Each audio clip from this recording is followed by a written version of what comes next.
அத்தியாயம் 94.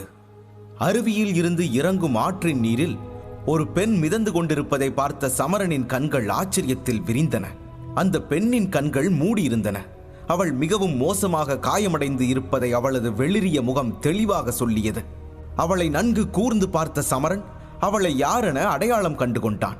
அவள்தான் சற்று முன் 6வது நிலை பறக்கும் மாயசிங்கத்துடன் சண்டையிட்ட சக்தி சக்கரவர்த்தி. அவள்தான் தண்ணீரில் மயங்கி கிடப்பது என தெரிந்ததும் அவளுக்கு உதவலாமா வேண்டாமா என புரியாமல் குழம்பினான் சமரன். அந்த பெண்ணுக்கு உதவுவது அவனை மந்திர விலங்குகளுக்கு எதிராக நிறுத்தும். மேலும் அது அந்த உயர்மட்ட நிலையில் இருக்கும் சிங்கத்திற்கு எதிராக செல்வதாக அர்த்தம். ஆனால் அந்த பெண் இப்போது இருக்கும் நிலையில் சமரன் அவளுக்கு உதவவில்லை என்றால் அவளால் அந்த மாய விலங்குகளிடமிருந்து தப்பிக்க முடியாது. கோபமான மந்திர சிங்கமும் அவளை துண்டு துண்டாக வெட்டிவிடும். என்ன செய்வது என்று புரியாமல் குழம்பினான் சமரன். அவன் திகைப்புடன் யோசித்துக் கொண்டிருந்த நேரம் அருகில் உள்ள காட்டில் இருந்து மந்திர விலங்குகள் வரும் சத்தம் கேட்க ஆரம்பித்தது. பெருமூச்சு விட்ட சமரன், உன்னோட அதிர்ஷ்டம் உண்மையிலேயே ரொம்ப நல்லாதான் இருக்கு என்று கூறியபடி மயக்கமடைந்த பெண்ணை பார்த்தான். ஓடிக்கொண்டிருந்த நீருக்குள் இறங்கி முழுவதுமாக நனைந்திருந்த அந்த பெண்ணை தூக்கினான். அந்த பெண்ணை தன் கைகளில் தூக்கிய போது அவன் விரும்பிய ஒரு அணைப்பும் ஸ்பரிசத்தையும் உணர்ந்து கொண்டான். பிறகு தனது நாக்கை கடித்து தனது உணர்ச்சிகளை கட்டுப்படுத்தி கொண்டவன் அந்த பெண்ணை தூக்கி கொண்டு அவன் தங்கியிருந்த குகைக்குள் நுழைந்தான். குகையின் வாசலுக்கு சுமார் 10 மீட்டர் முன்பே வருணமித்திரர் ஒரு மந்திரப் பொடியை தூவியிருந்ததை சமரன் கவனித்தான். உண்மையில் அந்த மந்திரப் பொடியின் வாசத்தை அந்த மாயாஜால விலங்குகள் அனைத்தும் வெறுத்தன. அதனால் அவை அந்த பக்கம் கூட வர மறுத்து விட்டன. இதன் காரணமாகவே அந்த குகை மாயாஜால விலங்குகளிடமிருந்து முற்றிலும் பாதுகாப்பாக இருந்தது. அதனால் நேரத்தை வீணாக்காமல் குகைக்குள் சென்ற சமரன் அந்த பெண்ணை அங்கிருந்த ஒரு கல்லில் படுக்க வைத்தான். பிறகு ஒரு பெரிய மூச்சை எடுத்து விட்டு கொண்டவன் அந்த பெண்ணின் முகத்தை பார்த்தான்.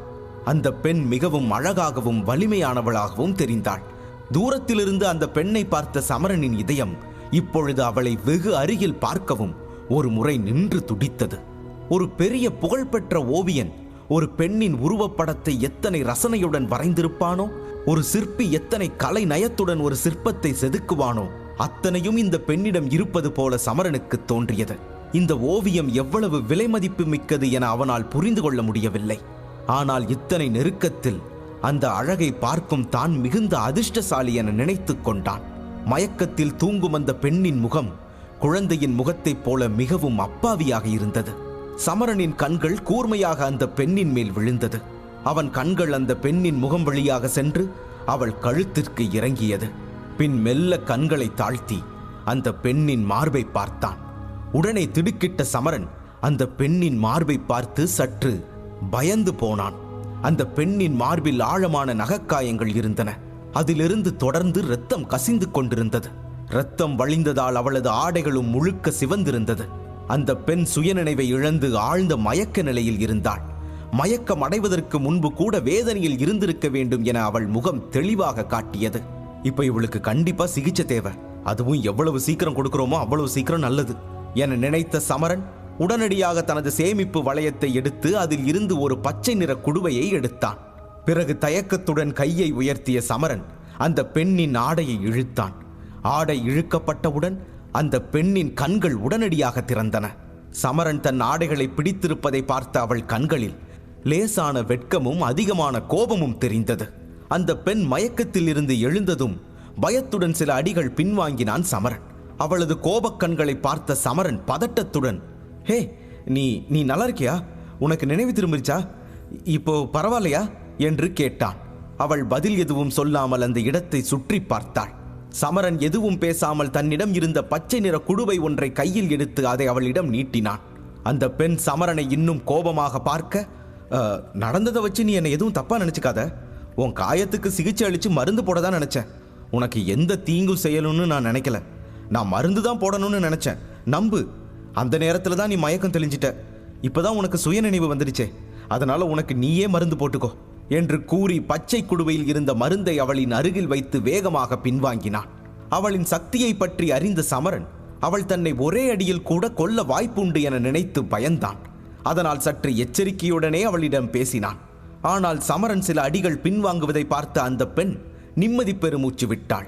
அவளுடைய கண்களில் முன்பிருந்த கோபம் இல்லை. அதனால் அந்த மருந்தை எடுத்து தனது காயங்களில் தடவ முற்பட்ட அந்த பெண் அந்த மருந்தின் சக்தியால் தன் உடல் மரத்துப் போவதை உணர்ந்தாள். எதையும் பொருட்படுத்தாத மர்மப் பெண் சிறிது நேரம் மருந்தை போட முயற்சி செய்தாள். ஆனால் இறுதியில் முடியாமல் தன் முயற்சியை கைவிட்டு பெருமூச்சுடன் கண்களை மூடினாள். சிறிது நேரம் கழித்து கோபத்தில் பற்களை கடித்தபடி, அந்த முட்டாள் என்னை அடைச்சு வச்சிட்டான் என்று கத்தினாள். அவள் கோபப்படுவதை பார்த்தபடி அந்த குகையின் மூலையில் அமர்ந்திருந்தான் சமரன். அவன் அந்த பெண்ணின் தொடர் தோல்வியை பார்த்து கொண்டிருந்தான். அந்த பெண் தன் முயற்சியில் திரும்ப திரும்ப தோற்பதை பார்த்து அவனுக்கும் சற்று வருத்தமாகத்தான் இருந்தது. ஆனால் அதற்காக அவனாக முன் சென்று மருந்து தடவுவதற்கு உதவ விரும்பவில்லை. மீண்டும் சில தோல்வியடைந்த முயற்சிகளுக்கு பிறகு அந்த பெண் இறுதியாக தனது முயற்சிகளை கைவிட்டாள். பின் தலையை திருப்பி தன் அழகிய கண்களால் சமரனை பார்த்தாள். அவன் தரையில் அமர்ந்து மரக்கட்டையிலான பந்துகளை செய்து கொண்டிருந்தான். அவனை பார்த்த அந்த பெண் சமரனின் மனதில் எந்த தவறும் இல்லை என புரிந்து கொண்டாள். உண்மையில் அவனது உதவியை வாங்க விரும்பினாள். எனவே மெல்லிய குரலில் சமரனிடம், இந்த மருந்து தடவை எனக்கு கொஞ்சம் உதவ முடியுமா என்று கேட்டாள். அவளது இனிமையான குரலை கேட்ட சமரன் தலையை உயர்த்தி அந்த பெண்ணை பார்த்தான். நீ என்கிட்ட தான் பேசுறியா என்று சந்தேகமாக கேட்டான். ஆமா, இந்த குகையில உன்னையும் என்னையும் தவிர வேற யாரும் இருக்கிற மாதிரி எனக்கு தெரியலையே என்று புன்னகையுடன் பதில் சொன்னாள் அந்த பெண். அதை கேட்ட சமரன் தன்னுடைய முட்டாள்தனமான கேள்வியை புரிந்து கொண்டான்.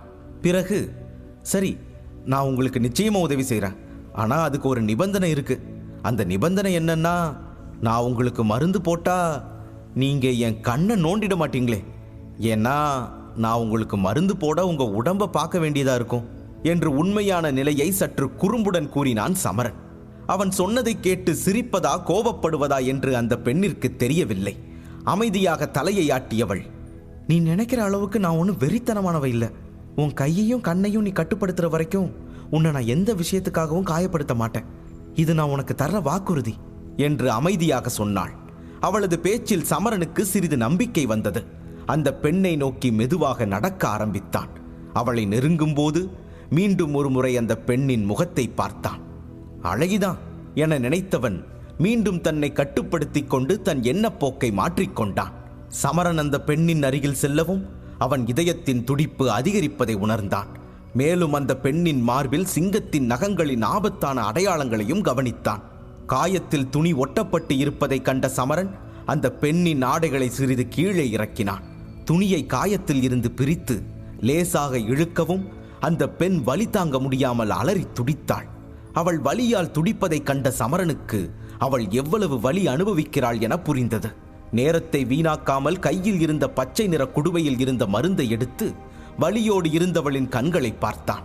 பின் அவளுடன் மிகவும் நெருக்கமாக அமர்ந்து அவள் மார்பை தொடப்போனான். அதன் காரணமாக அவள் கொஞ்சம் நடுங்க ஆரம்பித்தாள். அந்த பெண்ணின் கண்கள் வலியை விட வெட்கத்தில் அதிகம் சிவந்தது. அதை கவனித்த சமரன் எதையும் கண்டுகொள்ளாதவன் போல பச்சை நிற மருந்து குடுவையை கையில் எடுத்து அந்த பெண்ணின் காயங்களில் தடவப் போனான். உடனே அந்த பெண் சமரனின் கையை பிடித்து தடுத்து, உன் கையும் கண்ணும் கவனமா இருக்கணும் என்று எச்சரிக்கும் குரலில் பேசினாள். அவளது மிரட்டலை கேட்ட சமரனின் முகத்தில் லேசான புன்னகை படர்ந்தது. பின் சமரன் தனது கண்களையும் கைகளையும் முழுமையாக கட்டுப்படுத்தி கொண்டு அந்த பெண்ணின் காயத்தை மட்டும் பார்த்தான். சமரனின் கை அந்த பெண்ணின் அருகே வந்தவுடன் அந்த பெண்ணின் முகம் வெட்கத்தால் சிவக்க ஆரம்பித்தது.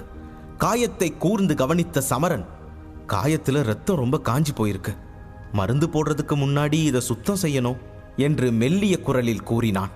சமரன் உடைகளை சிறிது மட்டுமே கீழே இறக்கியிருந்தான். அதனால் அவனுக்கு காயம் மட்டுமே தெரிந்தது. அவனுடைய அந்த செயல் அந்த பெண்ணிற்கு சமரனின் மேல் கொஞ்சம் நம்பிக்கையை ஏற்படுத்தி இருந்தது. அதனால் அவள் தலையை அசைத்து காயத்தை சுத்தம் செய்ய அனுமதித்தாள். அவளின் அனுமதி கிடைத்ததும் சமரன் ஒரு சுத்தமான துணியை தனது மோதிரத்தில் இருந்து எடுத்து மற்றொரு பச்சை நிற குடுவையில் இருந்த திரவத்தை துணியில் இறக்கி அந்த பெண்ணின் காயத்தை மெதுவாக சுத்தம் செய்ய ஆரம்பித்தான். ஒரு ஆணின் ஸ்பரிசத்தால் அந்த பெண் மிகவும் வெட்கப்பட்டாள்.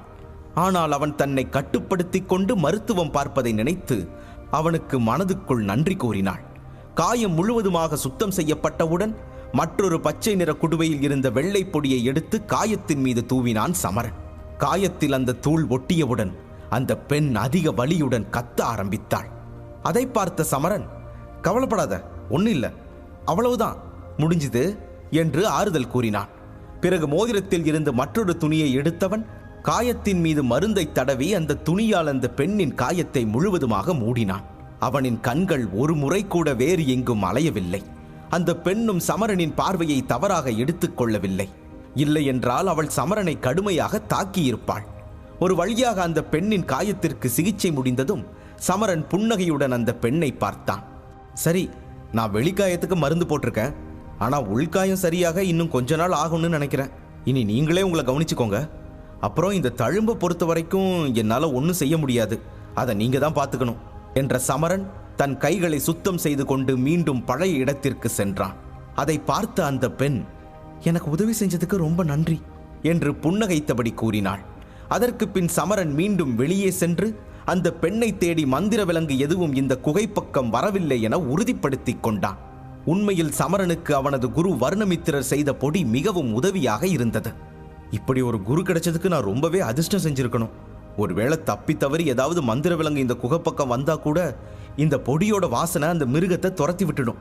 இனி கொஞ்ச நாளைக்கு என்னையோ இந்த பெண்ணையோ யாராலையும் கண்டுபிடிக்க முடியாது என நினைத்த சமரன் அதற்கு பிறகு சாதாரணமாக தன் வேலைகளை பார்க்க ஆரம்பித்தான். ஒரு நாள் அருவி அருகில் நின்று சமரன் பயிற்சி எடுத்துக் கொண்டிருக்க சமரனின் மோதிரத்தில் இருந்து திடீரென வெளியே வந்த வர்ணமித்திரர், சமரா, இந்த பொண்ணு உன் கூட இருக்கிற வரை உனக்கு பிரச்சனை தான். நீ இதை பத்தி ஏதாவது யோசிச்சிருக்கியா என்று சிரித்தபடி கேட்டார். குருவே, அந்த பொண்ணு ஒரு சக்தி சக்கரவர்த்தி. அவளுக்கு உதவி தேவைப்படும் போது நான் உதவி இருக்கேன். ஒருவேளை நாளைக்கு எனக்கு ஏதாவது உதவி தேவைப்பட்டா அவ உதவி செய்ய மறுக்க மாட்டா இல்லையா? நம்ம கூட துணைக்கு ஒரு சக்தி சக்கரவர்த்தி இருந்தா நம்மளால ஏதாவது பிரச்சனை வந்தா சமாளிக்க முடியுமே. அதை பத்தி யோசிங்க. நாமளும் இதுவரை எத்தனையோ பிரச்சனையை சமாளிச்சிருக்கோம். அதோட ஒப்பிடும்போது இது ஒன்றும் அவ்வளவு பெரிய ஆபத்து இல்லையே என்று கூறினான் சமரன். சரி, நீ அந்த பொண்ணை பயன்படுத்திக்க நினைக்கிறன்னு எனக்கும் புரியுது. ஆனா நீ அதுக்காகத்தான் அவளுக்கு உதவி செய்யறன்னா அது ரொம்ப தப்பு. உனக்கு அதிகார சக்கரவர்த்தின்னு ஒரு பதவி இருக்கு. நீ நிறைய சாதிக்கக்கூடிய போர் வீரன். உன் தந்திரம் எனக்கு புரியுது. இது கண்டிப்பா நல்லதுக்காகன்னு இருந்தாலும் இந்த யோசனை எனக்கு பிடிக்கல என்று உறுதியாக சொன்னார் வர்ணமித்திரர். ஆனா குருவே, நான் அவளுக்கு உதவி செய்யதான் நினைச்சேன். ஒருவேளை நீங்க சொல்ற மாதிரி உண்மையிலேயே அந்த பொண்ணை நான் பயன்படுத்திக்க நினைச்சா அந்த பொண்ணு குணமான உடனே என்னதானே முதல்ல கொல்லுவா என்று கூறிய சமரன் ஒரு முறை தன்னை சுற்றி இருந்த பகுதியை உன்னிப்பாக கவனித்தான். பிறகு யாரும் அங்கு இல்லை என உறுதியாக தெரிந்தவுடன், ஆனா குருவே, எனக்கு ஏனோ இங்க ஆபத்து இருக்கிறதா தோணுது. அது என்னன்னு தான் தெரியல. அதனால வாங்க நம்ம இப்ப குகைக்கு போகலாம் என்று கூறிய சமரன் வர்ணமித்திரரின் பதிலை எதிர்பார்க்காமல் குகையை நோக்கி நடக்க ஆரம்பித்தான். மறுபேச்சு பேசாத வர்ணமித்திரரும் சமரனின் மோதிரத்திற்குள் சென்று அமைதியானார். டிஸ்கிரிப்ஷனில் கொடுக்கப்பட்டுள்ளது.